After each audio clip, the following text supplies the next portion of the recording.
আসসালামু আলাইকুম friends, running BD নাহিদের নতুন আরেকটা কন্টেন্টে আপনাদের সবাইকে স্বাগতম বা নতুন একটা প্রজেক্টটির নাম রাখা হয়েছে পিং নেটওয়ার্ক। ঠিক আছে, এখান থেকে আর্লি এসেসে যারা জয়েন করবে তারা প্রত্যেকেরই এখান থেকে প্রফিট হইবে।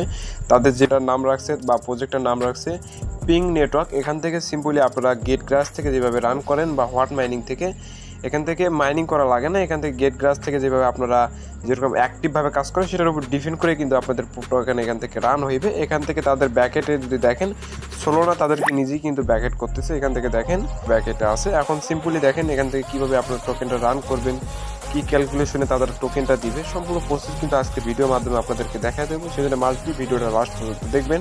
এখন যদি আপনারা তাদের টোকেনমিক্সটা দেখেন, টোকেনমিক্সটা দেখার জন্য আপনাদেরকে নিচের দিকে আসতে হবে। ভিডিওর ভিতরে এসে নিচের দিকে আসলে দেখতে পারবেন। এখান থেকে দেখেন কি বলছে, start connect the ping apps VPN and the farm point. Farm point এখান থেকে আপনাদেরকে কিন্তু পয়েন্টটা কিন্তু ফার্ম করতে হবে। এখন পয়েন্টটা ফার্ম করবেন কিভাবে, কতগুলো ক্যালকুলেশন করে দিবে। এখান থেকে দেখেন পার 10 মিনিটে আপনাদেরকে দিবে একটা করে টোকেন। ঠিক আছে, মানে 10 মিনিট আমরা যদি অ্যাক্টিভভাবে এখান থেকে কাজটা করি তাহলে কিন্তু আমাদেরকে একটা করে টোকেন আমাদের কিন্তু রান হইবে। এখান থেকে যতক্ষণ আমরা এখান থেকে অ্যাক্টিভ থাকবো বা ডিভাইসটা যতক্ষণ কানেক্ট রাখবো ততক্ষণ কিন্তু আমাদের টোকেনটা রান হবে। এখন কিভাবে কি করবেন সম্পূর্ণ প্রসেস আপনাদেরকে দেখা দিচ্ছি, সেজন্য মাস্ট বি আপনারা ভিডিওতে একটা লাইক করে দেবেন। এখন এটাতে জয়েন করার জন্য সিম্পলি আমাদের টেলিগ্রামে এরকম একটা পোস্টে আসতে হবে, বা আমি টুডে এয়ারড্রপ লিঙ্ক বা আমি একটা লিঙ্ক দিয়ে রাখবো। এটার উপর যদি আপনারা সিম্পলি ট্যাপ করেন আমাদের টেলিগ্রামের ভিতরে এরকম একটা পোস্টের ভিতরে নিয়ে চলে আসবে। দেখেন এরকম একটা পোস্টের ভিতরে নিয়ে চলে আসবে। এরকম একটা পোস্টের ভিতরে নিয়ে বলে এখান থেকে দেখেন আমি আপনাদেরকে এখানে কাজ করার জন্য আপনারা এখান থেকে ল্যাপটপ দিয়েও করতে পারবেন, পিসি দিয়েও করতে পারবেন, বা আপনাদের হাতে যদি কোনো ডিভাইস থাকে সেটাতেও করতে পারবেন। এখন সিম্পলি আমি আপনাদেরকে মোবাইল ফোন দিয়ে করে দেখাই, তারপরে পিসি বা ল্যাপটপে কীভাবে করবেন বা ডেস্কটপে কীভাবে করবেন সম্পূর্ণ প্রসেস এক এক করে দেখাবো। সেজন্য মাস্ট বি ধৈর্য সহকারে ভিডিওটা দেখবেন। এখন আপনারা ফোন দিয়ে করার জন্য এখান থেকে দেখেন ডাউনলোড এপিকে, এখান থেকে ডাউনলোড এপিকের উপর সিম্পল একটা ট্যাপ করে দেন। দেখেন ডাউনলোড এপিকের উপর যখন সিম্পল একটা ট্যাপ করে দেবেন, ওপেনের উপর ট্যাপ করে দেবেন, আপনাদেরকে সরাসরি আপনাদের যে গুগল প্লে স্টোর আছে সেটার ভিতরে নিয়ে চলে যাবে। এখান থেকে আমরা গুগল প্লে স্টোরটা এখান থেকে সিলেক্ট করে দিই। দেখেন গুগল প্লে স্টোর যখন সিম্পল একটা ট্যাপ করে দেবো আমাদের গুগল প্লে স্টোরের ভিতরে নিয়ে যাবে। আমরা যদি অ্যাপটা ডাউনলোড করা থাকে এখান থেকে ওপেন করে দেবেন, আর যদি ডাউনলোড না করা থাকে এখান থেকে ইনস্টল নামে একটা অপশন থেকে ইনস্টলটা করে নেবেন। ঠিক আছে, আমরা যেহেতু ইনস্টল করা আছে কিন্তু আমরা ওপেনের উপর সিম্পল একটা ট্যাপ করে দিই। দেখেন ওপেনের উপর যখন ট্যাপ করে দেবো সরাসরি কিন্তু আমাদেরকে নিয়ে চলে আসবে আমাদের যে কাঙ্ক্ষিত যে কাজটা করবো প্রজেক্টের যে অ্যাপসটা আছে অ্যাপসটার ভিতরে কিন্তু আমাদেরকে আগে নিয়ে চলে আসবে। দেখেন এখান থেকে কিছুক্ষণ লোডিং নেবে। লোডিং নেওয়ার পরে এখান থেকে আমরা কানেক্টের উপর সিমিস দিকে স্ক্রল করবো। স্ক্রল করার পরে কানেক্টের উপর সিম্পল একটা ট্যাপ করে দেবো। ট্যাপ করে দেওয়ার পরে এখান থেকে কিন্তু আমাদেরকে আবারও কন্টিনিউর উপরে সিম্পল একটা ট্যাপ করে দেন। দেখেন এখান থেকে যখন ট্যাপ করে দেবেন এখান থেকে আপনাদেরকে অ্যালো করতে হবে, অ্যালোটা করে নেবেন। অ্যালোটা যখন করা হয়ে যাবে এখান থেকে আমাদের কি বলছে ট্যাপ টু কানেক্ট, এখান থেকে ট্যাপ টু কানেক্ট করতে হবে। কানেক্ট করবো আমরা রানের উপর সিম্পল একটা জায়গা দিচ্ছি। দেখেন রান নামে একটা অপশন আছে, রানের উপর সিম্পল একটা ট্যাপ করে দিই। ট্যাপ করে যখন দেবো এখানে নেক্সট করে দেবো। এখান থেকে নেক্সট করে দেবো গেট টু ফার্মিং, এটার উপর সিম্পল একটা এখান থেকে আমাদেরকে কী বলতেছে লগ ইন করতে। এখন লগ ইন করার জন্য আমাদেরকে কী করতে হবে, দেখেন লগ ইনের উপর সিম্পল একটা ট্যাপ করে দেবেন। ট্যাপ করে দিয়ে এখান থেকে আপনারা কিন্তু গুগল দিয়েও করতে পারবেন বা মেল বসেও করতে পারবেন। আপনারা যদি গুগল দিয়ে না করতে চান তাহলে মেল দিয়ে করেন। মেলের উপর সিম্পল একটা ট্যাপ করে দিন। এখান থেকে আপনারা একটা মেল সিলেক্ট করে, আমি একটা মেল সিলেক্ট করে নিচ্ছি। দেখেন এখান থেকে একটা মেল সিম্পল একটা নেবেন। করে নেওয়ার পরে এখান থেকে আপনারা এখান থেকে নিচে দেখেন কন্টিনিউ নামে একটা অপশন আছে, কন্টিনিউর উপর সিম্পল একটা ট্যাপ করে দেবেন। দেখেন ট্যাপ করে কন্টিনিউটা যখন করে দিবেন আপনাদেরকে আপনাদের মেলের ভিতরে কিন্তু এখান থেকে একটা কোড পাঠাবে, 4 ডিজিটের একটা কোড। দেখেন আমাদের কোডটা আসা পর্যন্ত আমরা এখান থেকে অপেক্ষা করি। এখন আমাদের কোডটা আসে মেলের ভিতরে, আপনারা চেক করবেন অ্যাগেইন।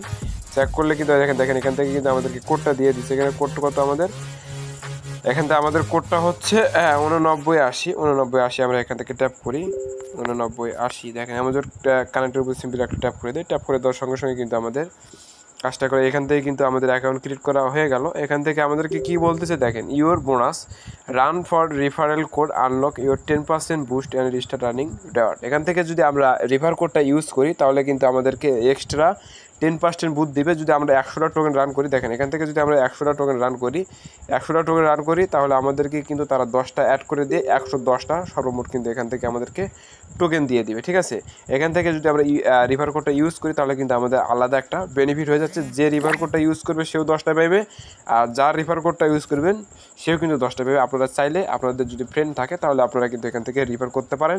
সেটা মাস্ট বি এখান থেকে আপনারা রিফার কোডটা দিয়ে নেবেন, যেহেতু আপনাদের রিফার কোড ইউজ করলে তো আর কোনো ক্ষতি হচ্ছে না। ইউজ করতে জন্য এখান থেকে সিম্পলি আমাদের টেলিগ্রামের ভিতরে সরাসরি চলে আসবেন। দেখেন টেলিগ্রামের ভিতরে সরাসরি চলে আসার পরে এখান থেকে নিচে দেখেন রিফার কোড সাবমিট নামে একটা অপশন আছে, এখানে মনে করা আছে, সিম্পলি এটার উপর ট্যাপ করে দেবেন। দেখেন ট্যাপ করে দেওয়ার সঙ্গে সঙ্গে কিন্তু কপি হয়ে যাবে। দেখেন ট্যাপ করে দেওয়ার সঙ্গে সঙ্গে কিন্তু কপি হয়ে যাবে, ঠিক আছে। এখন সিম্পলি এখানে আসবেন, আগে আসার পরে অ্যাগেন কিন্তু এখান থেকে সাবমিট দেবেন। সাবমিট দেওয়ার পরে ক্লাইম ইউর বুস্টের উপর সিম্পলি একটা ট্যাপ করে দেবেন। এখান থেকে কী বলতেছে, refer code active, just 10% bonus your finally point. এখান থেকে কিন্তু আমাদেরকে পয়েন্টটা রান করার জন্য গেট স্টার্টের উপর সিম্পল একটা ট্যাপ করে দেবেন। এখন এখান থেকে আমাদের কিন্তু অ্যাকাউন্ট ক্রিয়েট করা সম্পূর্ণ হয়ে গেল। এখন আমাদেরকে কী করতে হবে, কাজ করতে হবে। কাজ করার জন্য আমাদের কী করতে হবে, দেখেন এখান থেকে স্টার্টের উপর সিম্পল একটা ট্যাপ করে দিতে হবে। রান টু স্টার্টের উপর স্টার্টের উপর সিম্পল একটা ট্যাপ করে দেন। দেখেন রিস্টার্ট করার জন্য সিম্পলি আপনারা এখান থেকে নিচে দেখেন ভিপিএন নামে একটা অপশন আছে, ভিপিএনের উপর সিম্পল একটা ট্যাপ করে দেন। ট্যাপ করে দেওয়ার পরে ট্যাপ টু কানেক্টের উপর ট্যাপ করে দেন। এখানে গো টু সেটিং, আমাদেরকে কিন্তু সেটিংয়ের ভিতরে গিয়ে পারমিশনটা দিতে হবে। দেখেন এখান থেকে আমরা কানেক্টের উপর আবার অ্যাগেইন ট্যাপ করে দিই। দেখেন এখান থেকে কিন্তু আমাদের ডিভাইসটা কিন্তু এখান থেকে কানেক্ট হয়ে গেছে, মানে আমাদের কিন্তু এখান থেকে ফার্মটা স্টার্ট হয়ে গেল। এভাবে আমাদেরকে এখান থেকে অ্যাক্টিভ করে ফার্মটা স্টার্ট করতে হবে। এখন মেইন বিষয় এখান থেকে আমাদের কিন্তু দেখেন টোকেনটা কিন্তু এখান থেকে রান হচ্ছে, প্রতি 10 মিনিট পর পর কিন্তু আমাদেরকে একটা করে টোকেন দিবে, বেশি কিন্তু না। আহামরি যে টোকেন এখান থেকে রান হইবে সেটা কিন্তু না। দেখেন 10 মিনিট পরে কিন্তু আমাদের কিন্তু একটা করে টোকেন কিন্তু এখান থেকে ফার্ম হইবে। এটা কিন্তু একটা করে টোকেন কিন্তু বেশি একটা টোকেন না, এখান থেকে আপনারা অ্যাক্টিভ করে রাখবেন। এখন মেইন বিষয় এখান থেকে যদি আমরা এখান থেকে কেটে দিই, এখান থেকে দেখেন অ্যাক্টিভিটি যদি কেটে দিই, এখানে আমরা যদি ঘুরি তাহলে কিন্তু আমাদের কিন্তু টোকেনটা কিন্তু রান হতেই থাকবে। আর যদি এভাবে আমরা ট্যাপ করে ধরে এখান থেকে যদি আমরা এখান থেকে সরে দিই, এখান থেকে যদি আমরা সরে দিই তাহলে কিন্তু আমাদের কিন্তু টোকেনটা কিন্তু আর রান হবে না। এবার যদি আমরা সরে দিই তাহলে কিন্তু আমাদের টোকেনটা রান হবে না। এখান থেকে ঘোরাফেরা করার পরে যদি আমরা অ্যাগেইন দেখেন এখান থেকে যদি প্রবেশ করি তাহলে দেখেন আমাদের কিন্তু টোকেনটা কিন্তু এখান থেকে রান হচ্ছে। এটা গেল আপনাদের যারা ফোন দিয়ে করবেন তাদের বিষয়। এখন আমরা যদি ডেস্কটপ দিয়ে করতে চাই বা এখান থেকে যদি আমরা পিসি ইউজ করে করতে চাই বা ল্যাপটপ ইউজ করতে চাই তাহলে আমাদের কী করতে হবে, বা এক্সটেনশন অ্যাড করার জন্য সিম্পলি এখান থেকে নিচে দেখেন এক্সটেনশন হার, এখান থেকে অ্যাড করার জন্য সিম্পলি এক্সটেনশন উপর ট্যাপ করে দেন, ওপেনের উপর ট্যাপ করে দেন। এখান থেকে আপনারা মেসেজ বা কিউ ব্রাউজারটা ইউজ করে নেবেন। আমি মেসেজ ব্রাউজার ইউজ করে নিচ্ছি। দেখেন মেসেজের উপর যাওয়ার পরে এখান থেকে কিন্তু আমাদের এক্সটেনশনটা অ্যাড করতে হবে। এক্সটেনশনটা অ্যাড করলে আপনাদের কী সুবিধা হবে, এখান থেকে সবসময় বা আপনারা কোনো ব্রাউজিং করলেন বা কোনো কিছু করলেন তাহলে কিন্তু আপনাদের কিন্তু এটা কিন্তু অ্যাক্টিভ থেকেই যাবে। এখন দেখেন এখান থেকে সিম্পলি আমরা অ্যাড করে নিচ্ছি। দেখেন উপরে দেখেন এখানে লেখা আছে অ্যাড টু কানেক্ট বা কানেক্টের উপর সিম্পলি একটা ট্যাপ করে দিই। দেখেন এখন ট্যাপ করে দেওয়ার সঙ্গে সঙ্গে কিন্তু আমাদের এক্সটেনশনটা কিন্তু এখান থেকে অ্যাড করে দেবে। এখান থেকে ওকের উপর ট্যাপ করে দিই, আমাদের যে এক্সটেনশনটা আছে এটা কিন্তু এখন অ্যাড হচ্ছে। দেখেন নেটওয়ার্কের সমস্যার কারণে আমি আপনাদেরকে দেখাতে পারলাম না। এখানে করার জন্য আপনারা সিম্পলি এক্সটেনশনের উপর ট্যাপ করবেন, এখান থেকে অ্যাড করে নেবেন। অ্যাড করে নেওয়ার পর এখান থেকে যে মেলটা দিয়ে আপনারা এখান থেকে অ্যাকাউন্টটা ক্রিয়েট করেছেন সেম মেলটা ওখানে বসাবেন। বসানোর পরে আপনাদের মেলের ভিতরে একটা কনফার্মেশন যাবে, ওখান থেকে কনফার্ম করে নিলেই কিন্তু আপনাদের অ্যাকাউন্টটা ওখানে কিন্তু অ্যাক্টিভ করা হয়ে যাবে, ঠিক আছে। এক্সটেনশনটা অ্যাড করা হয়ে যাবে। মাস্ট বি আপনারা এভাবে এখান থেকে এক্সটেনশনটা অ্যাড করে নেবেন। আমি আপনাদেরকে দেখাতে পারলাম না, সেজন্য আজকের ভিডিওটা এই পর্যন্তই। আপনারা সবাই ভিডিওতে একটা লাইক করবেন, শেয়ার করবেন বেশি বেশি করে আপনাদের বন্ধুদের মাঝে, তাহলে নতুন